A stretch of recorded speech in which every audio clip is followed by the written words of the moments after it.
ƙasa ba ta cancanci ta irin wannan abu da ne ba to amma wai ana iya yin ba dan ba ya yi bane saboda haka su ci gaba da hankuri in Allah ya yarda wata rana za a samu wanda ta yi wannan kuma za a yi musu abin da wannan ya za ka bayyana mulkin mai girma gwamna a wannan alhamdulillah kamar yadda ne bayani can baya mulkin mai girma gwamna Dauda Lawal sai dai mu ce alhamdulillah ta fannin ilimi da ma'aikatan gwamnati da harkar tsaro babu abin da za mu ce sai dai mu ce alhamdulillah duk da wasu suna kawo ci baya ga harkokin tsaro yau idan aka ce an ɗinke na wasu su farke nan amma tare da taimakon Allah subhanahu wataala ko da yaushe sai kaga da suna marketing suna kutun gwada amma duk da haka ko da yaushe ana cin gaba babu yadda za mu ce sai dai mu ce za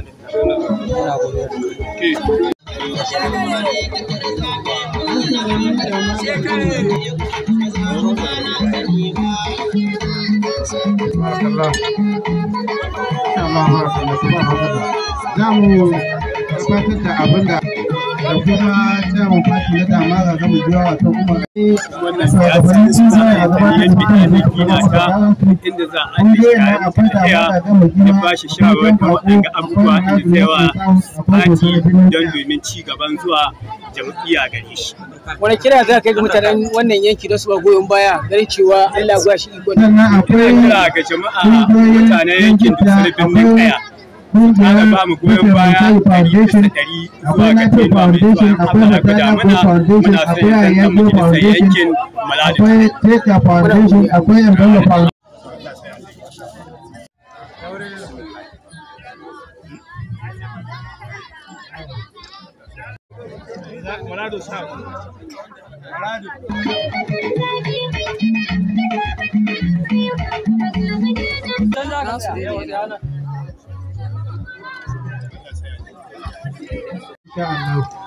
Ya duba. Yawa. Yayi. Akwai sunana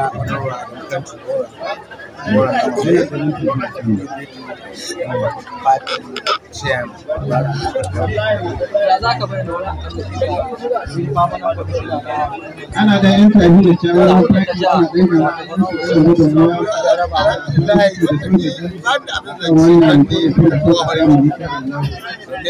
wanda ya zan shi a jagora shi kan suna waye kai aka yi nasara aka dawo kuma wani abu ya biyo bayan taimaka ma al'umma tare da shawarwari ne an neme shi a baya aiwatar kuma an kai yadda ya kamata ya yi kowa da saboda na yi kowa wani ciki a kan wani shi ya yi amma na yi shi wani ciki abinda za ki na yi shi wani ciki a shekaru na shi kowa domin ya yi jami'a ta tallafa kuma su ne suka amfana da kuma abin amfani mu ne dama abin da muke nema ke kuma ba wai da ɗan jama'iyya na kwarai yana fahari da ɗan jama'iyya wanda ke tuna baya ya jawo abokan tafiya ta taimake su lokacin da suka buƙaci taimako. Ya za ka bayyana mulkin mai yawa gwamna ai mulki ne wanda a bayyananne ga al'umma talakawa baki ɗaya mu da maradin local gama mun kowa bayyana cewa mulkin mai daraja goma shi an mulki domin mu an yi lokacin da in kakkashi ko ɓarawo ko kai kuskuren da kai to da ku da mutanen wannan yankin kuma da lalace amma yau muna da yanci talakawa suna da yanci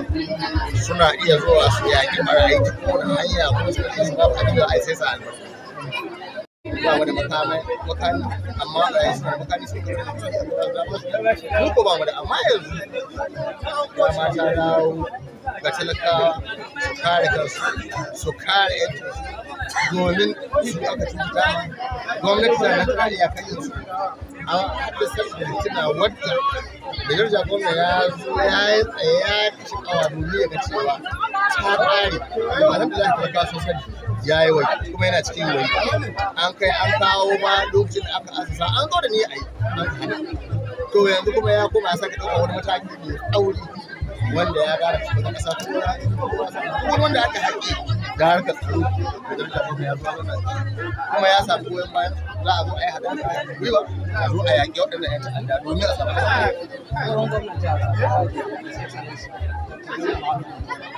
wannan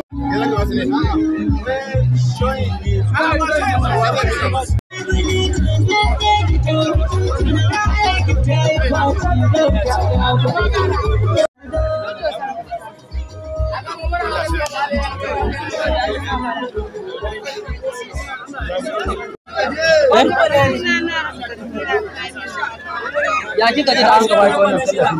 Na ji daɗi na yi murna na yi farin ciki. Allah ya ƙara farin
Ka daga murya.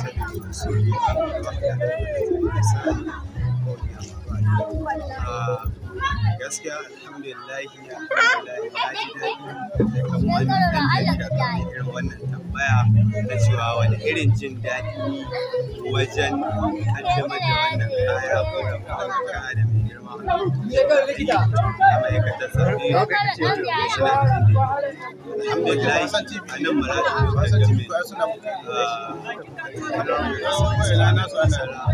yanzu ba za a kira shi na biyu ba a jibi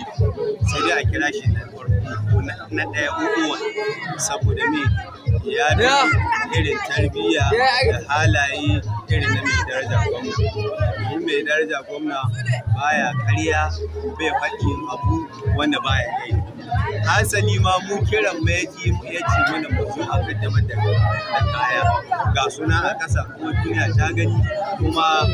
wannan kujera tashi wallahi abin da ya yi ya yi wannan kujera tashi kuma alhamdulillah saboda zuciya shige da fice irin nasa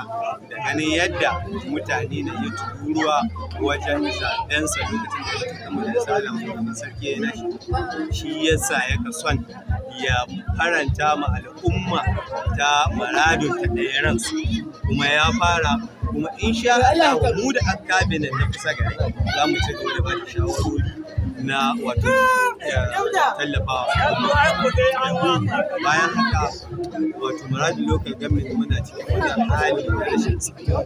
duk da yake yan hankalci an murkushe can kuma su muna kira ga mai daraja gwamnati ƙara taimakon mu da irin kokarin da saba yi wajen wato tafiyar da matsalar tsaro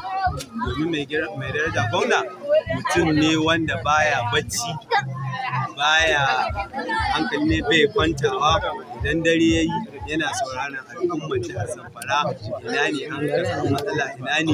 ya kamata a barke a dinke matsala. Wato shi ne halaye mai kuma da irin waɗannan halaye nasa insha Allah 2027 ba mu auki insha Allah shi ne gwamnan 2027 shugaban ƙasa next day no bayan ya gama shekara ta da farko sunana Maharazu Bello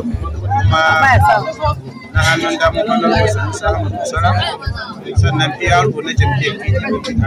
alhamdulillah muna cikin farin ciki kusan ce daidai da rata an ka ayyana mai girma gona a matsayin da nasara cin zaɓe a jihar Zamfara. Gode ma Allah sannan muna da kuɗaɗɗen wasiƙa da saƙo da muke son mu isa zuwa ga jihar Zamfara a matsayinmu na 'yan Maradu Local Government wanda gwamnatin jihar Zamfara Maradu Local Government muna kyau da su cewa idan mai daraja gwamna ya ba garin ku so kashi 100 na kulawa Maradu Local Government ya kamata shi tana da kashi 80 bisa wuce karamar hukuma ta jihar Zamfara domin Maradu Local Government mu wuce a kira mu PDP a kira mu sojojin PDP duba da irin yadda mun ka kuma gwarmaya mun ka sadaukar da rayukanmu mun ka ki gwamnatin da ta gabata da kalubalen da mun ka fuskanta na cin zarafi na hana uwayenmu gonakin su ji sarakuna na koran ma'aikatanmu na gwamnati aiki idan sun kai jam'iyyar PDP amma duka haka mun ka ji muka jajirce mun ka sadaukar da rayuwarmu mun ka ji jam'iyyar PDP a ƙarƙashin waɗanda hazaƙan jagororin namu su Sanusi Ahmad Usara mun ka zo mun ka sadaukar da rayuwarmu mun ka jam'iyyar PDP. Muna kira ga gwamnatin jihar Zamfara don Allah ta duba ta ga zuwa ne a hazaƙan Maradu Local Government da ya kamata ta ta mutunta ta karrama ta ba su matsayi wanda za ta rike masu ƴaƴan jam'iyyar mu na PDP domin zuwa zaɓe na gaba. Baya ga haka ni ina cikin waɗanda an kai zama da su jin mai daraja mataimakin gwamna lokacin da za a gabatar da zaɓe na cewa ba suna nufin mu ci Maradu ba amma suna son mu kare martaba da jam'iyyar PDP za ta samu kuma Allah cikin iko ne mun ka zo mun ka tsare runhuna mun ka tsare sakamakon zaben mu na ruwa mun ka tsare shi mazaɓa mun ka kai shi local government mun ka ɗauke shi mun ka kai shi jiha mun ka hannanta shi ga wadatar madawaki ya kira bilbis mai palace rubuce ga abin da an ka samu ko da aka nan ana an samu 130 aimi mun san nan ƙarya ce to kuma duk da haka kalubalen ba a ban mu ba ni kallon kana ne ina cikin waɗanda an ka ɗauka evidence mun ka je tribunal domin defending din nasarar mai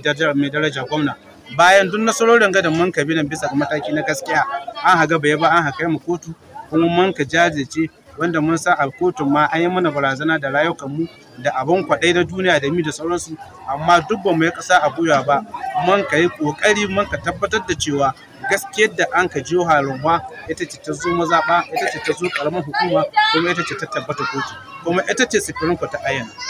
saboda haka mai daraja gwamna muna kira gare shi da tattasan murya bisa ladabi da biyayya da ya duba cikin tsanaki ya zaɓo hazaƙan matasa 'yan siyasa 'yan gwagwarmaya masu sadaukar da rayukansu da abin hannunsu ganin cewa gwamnati ne ta ci gaba sannan kuma muna ƙara kira ga mai daraja gwamna da ya tuni da irin alƙawalan da an kama uwayenmu mata na ba su sana'o'in da kuma ya dubi da irin alƙawalan da an ka ɗauka na shawo kan matsalar tsaro Maradu Local Government mun sani muna cikin wani yanayi duk da muna da Minister of Defense amma dai mu ba magane domin gwamnatin jiha mu ita mai kallo kuma ita mun kai donta saboda haka muna kira gare shi da ya ƙara ƙaimi kuma ya ƙara ƙwarin gwiwa wajen tabbatar da cewa an samu nasara da ta samu kai 100% mun sadaukar da rakun muka zaɓe shi domin a tabbatar da an samu tsaro cikin jihar Zamfara an samu inganci kuma an samu kwanciyar hankali